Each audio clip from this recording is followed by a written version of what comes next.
Hi friends, இப்போ வந்து மீன் வறுத்துருக்கேன். இது மசாலா போட்டு வறுக்கிறதுனால தேங்காய் வந்து நல்லா வந்து ஒரு பாதி தேங்காய், அதுவும் கால்வாசி எடுத்துங்க தேங்காய். இதில் சோம்பு, இதிலோட உப்பு சேர்த்து நல்லா அரைச்சிப்போம். சோம்பு வந்து 1 டேபிள் ஸ்பூன் சேர்த்துருக்கேன்.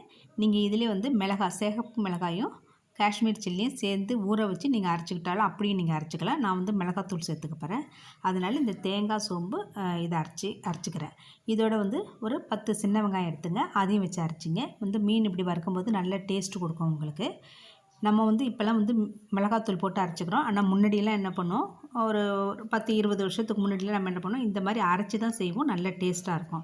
இப்போ அரைச்சதை எடுத்து ஒரு பாத்திரத்தில் வச்சுட்டு, மீன் இது வந்து நாட்டு மீன், இது கெண்டை மீன், இதையும் அதோட சேர்த்துக்கிட்டு எல்லாத்தையும் நம்ம கலந்து விட்டுப்போம். இப்போ இந்த மீனுக்கு தேவையான அளவு உப்பு நான் வந்து ஏற்கனவே சேர்த்துட்டேன். மஞ்சத்தூள் சேர்த்துப்போம், மிளகாத்தூள் சேர்த்துப்போம். மிளகாத்தூள் வந்து நான் வந்து 2 டேபிள் ஸ்பூன் அளவுக்கு சேர்த்துருக்கேன். இதோட நீங்கள் காஷ்மீர் சில்லி தூள் இருந்தாலும் சேர்த்துக்கலாம். பார்க்குறதுக்கு உங்களுக்கு நல்ல கலராக இருக்கும் பார்க்குறதுக்கு. இப்போ இது வந்து மஞ்சத்தூள் போட்டு நல்லா வந்து கலந்து விட்டுறோம். கொஞ்சமாக லேசாக வந்து நீங்கள் தண்ணி வந்து தெளிச்சிட்டு ஒரு அரை மணி நேரம் நல்லா ஊறட்டும். ஊறின பிறகு நம்ம வந்து இந்த மீனை வந்து நம்ம வந்து வறுத்துக்கலாம். அப்போ தான் வந்து மீனில் வந்து அந்த உப்புலாம் ஏறி நல்லா டேஸ்ட்டாக இருக்கும்.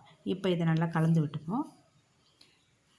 இப்போ இது நல்லா கலந்து விட்டு அப்படியே கொஞ்சம் நாள் அப்படியே வச்சுருங்க. மசாலா சேர்த்து நம்ம வந்து மீன் வறுக்கும்போது நல்ல ஒரு டேஸ்ட்டு கொடுக்கும்.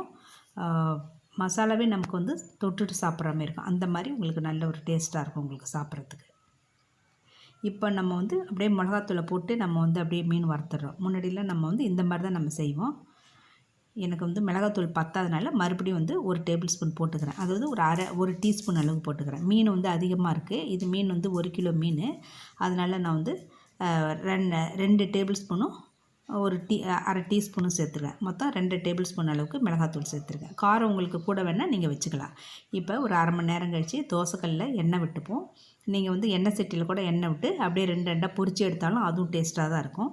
இப்போ இந்த நடுப்புற எண்ணெய் இருக்குது பாருங்கள், அதுலேயே வந்து ஒவ்வொரு மீனாக நம்ம எடுத்து அப்படியே தள்ளி விட்டுக்கலாம். எண்ணெய் தேவைன்னா நம்ம நிறையா விட்டுக்கலாம். இந்த மாதிரியே நீங்கள் எடுத்து ஒன்று ஒன்றா தள்ளி இந்த விட்டிங்கன்னா எண்ணெய் வந்து எல்லா மீன்லேயும் எண்ணெய் வந்து சேர்ந்துருக்கும். இந்த மாதிரி நீங்கள் செய்யும்போது நல்ல மீன் நல்லா டேஸ்ட்டாக இருக்கும் உங்களுக்கு சாப்பிட்றதுக்கு.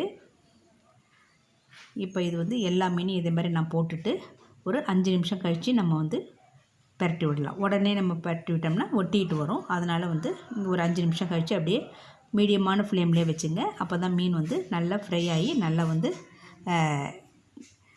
டேஸ்ட்டாக இருக்கும் உங்களுக்கு சாப்பிட்றதுக்கு. அதுவும் ரொம்ப இல்லாமல் சாஃப்டாகவும் இருக்கும் இந்த மீன் உங்களுக்கு எடுத்து சாப்பிட்றதுக்கு. நல்லா அதே நேரத்தில் டேஸ்ட்டாகவும் இருக்கும். இந்த மாதிரி வந்து 5 நிமிஷம் கழித்து எல்லாத்தையும் ஒன்று ஒன்று அப்படி மாற்றி போட்டுப்போம். எது ஃபஸ்ட்டு நல்லா செவந்து வந்திருக்கோ அதெல்லாம் நம்ம எடுத்துடலாம். இது வந்து மீன் குழம்பு வச்சுட்டு சாப்பிடும்போது நல்லாயிருக்கும். நம்ம சைட் டிஷ்ஷாக சாம்பார், ரசம் எல்லாத்துக்குமே நல்லா டேஸ்ட்டாக இருக்கும். இப்போ வந்து இந்த மீனெல்லாம் எடுத்துகிட்டு, இன்னும் கொஞ்சம் சில மீனெல்லாம் வெள்ளையாக இருக்குது, அதெல்லாம் எடுத்து நடுப்புற தள்ளி விட்டு எடுத்து வறுத்துப்போம். இந்த மாதிரி நீங்கள் மீன் குழம்பு செஞ்சு பாருங்கள். இது பிடிச்சிருந்தால் லைக் பண்ணுங்கள், ஷேர் பண்ணுங்கள், கமெண்ட் பண்ணுங்கள், மறக்காமல் சப்ஸ்கிரைப் பண்ணுங்கள், பெல் பட்டனை ப்ரெஸ் பண்ணுங்கள். நாங்கள் போடுற வீடியோலாம் அப்பப்போ உங்களுக்கு கிடைக்கும். Thank you friends.